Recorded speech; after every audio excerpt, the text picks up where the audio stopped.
नमस्कार,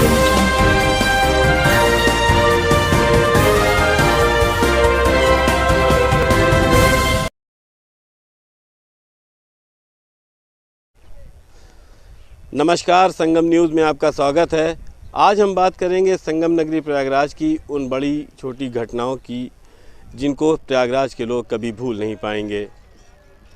मैं फसाद हुसैन दरियाबाद भाग 1 का पार्षद समस्त शेषवासियों को और भारतवासियों को नए साल की शुभकामनाएं देता हूं और उम्मीद करता हूं कि उनका नया वर्ष खूब अच्छे से जाए, मंगलमय हो और उनकी सारी मनोकामनाएं पूरी हों।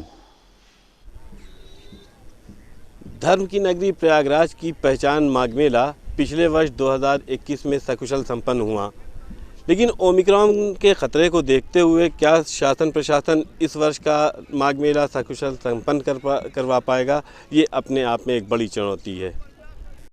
प्रयागराज के संगम तट पर लगने वाला माघ मेला देश ही नहीं बल्कि दुनिया का सबसे बड़ा धार्मिक वार्षिक मेला होता है। पिछले साल कोविड महामारी के प्रकोप के चलते इस मेले के आयोजन को लेकर सवाल खड़े होते रहे, बावजूद इसके ये मेला हुआ।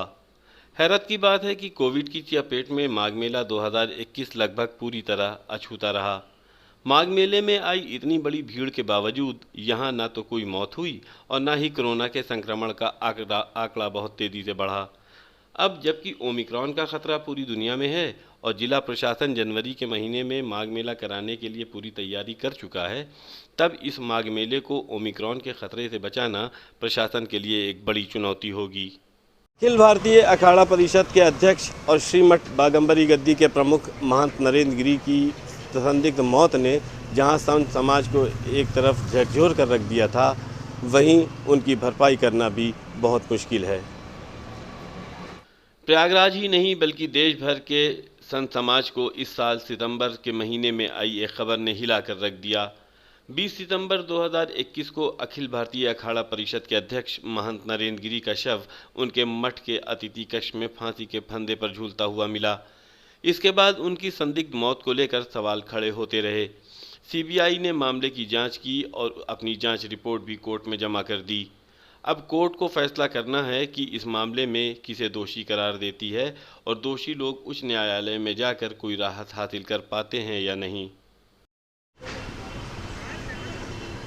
उत्तर प्रदेश के मुख्यमंत्री योगी आदित्यनाथ के माफियाओं के खिलाफ चलाए गए अभियान की छाप आपको शहर इलाहाबाद में भी दिखेगी, जहां पर पूर्व सांसद माफिया अतीक अहमद की 250 करोड़ से ज़्यादा की प्रॉपर्टी पर बुलडोजर चलाया गया। यूपी के मुख्यमंत्री योगी आदित्यनाथ द्वारा पूरे प्रदेश में चलाए जा रहे एंटी माफिया अभियान की वजह से बीते साल में प्रयागराज शहर ने भी जमकर सुर्खियां बटोरी। प्रयागराज शहर के 1 दर्जन से अधिक भू माफियाओं और बाहुबलियों के खिलाफ प्रयागराज विकास प्राधिकरण का बुलडोजर चला। पूर्व सांसद और बाहुबली माफिया अतीक अहमद इस फहरिस्त में सबसे ऊपर रहे और जिला प्रशासन ने उनकी 600 करोड़ से के आसपास की अवैध कब्जा की गई ज़मीन को कब्जा मुक्त कराया।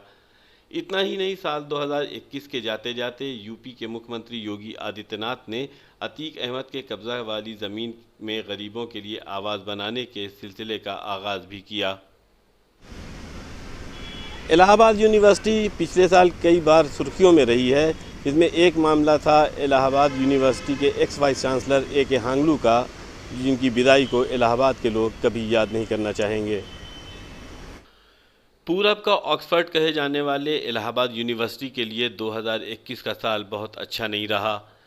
यूनिवर्सिटी के पूर्व कुलपति प्रोफेसर रतनलाल हांगलू पर जिस तरीके से वित्तीय, शैक्षणिक और प्रशासनिक अनियमितताओं के आरोपों का सिलसिला चला, उससे विश्वविद्यालय की शाख कमज़ोर हुई। शायद ये पहला मौका था जब इलाहाबाद विश्वविद्यालय के किसी कुलपद पर लगे आरोपों की जांच के लिए राष्ट्रपति के निर्देश पर एक जांच कमेटी का गठन करना पड़ा, जिसने 42 लोगों से मुलाकात करने के बाद बाकायदा बयान की रिकॉर्डिंग की और अपनी जांच में जो तथ्य पाए उसे सामने रखे। आखिरकार रतनलाल हांगलू को इलाहाबाद विश्वविद्यालय से विदा होना पड़ा। एशिया के सबसे बड़े ट्रस्ट केपी ट्रस्ट ने अपनी स्थापना के 150 वर्ष पूरे किए। शहर इसको भी नहीं भूल पाएगा। सबसे अधिक संख्या वाले एशिया के सबसे बड़े ट्रस्ट केपी ट्रस्ट ने साल 2021 को अपनी स्थापना के 150 साल पूरे किए। स्थापना के 150 साल पूरा होने पर शहर के केपी ट्रस्ट ने इसे लेकर एक कार्यक्रम का आयोजन किया। यूपी के मुख्यमंत्री योगी आदित्यनाथ इस कार्यक्रम में शिरकत करने आए और उन्होंने शिक्षा और समाज सेवा में अग्रणी इस संस्थान को निरंतर सरकार की तरफ से मदद करने की बात कही।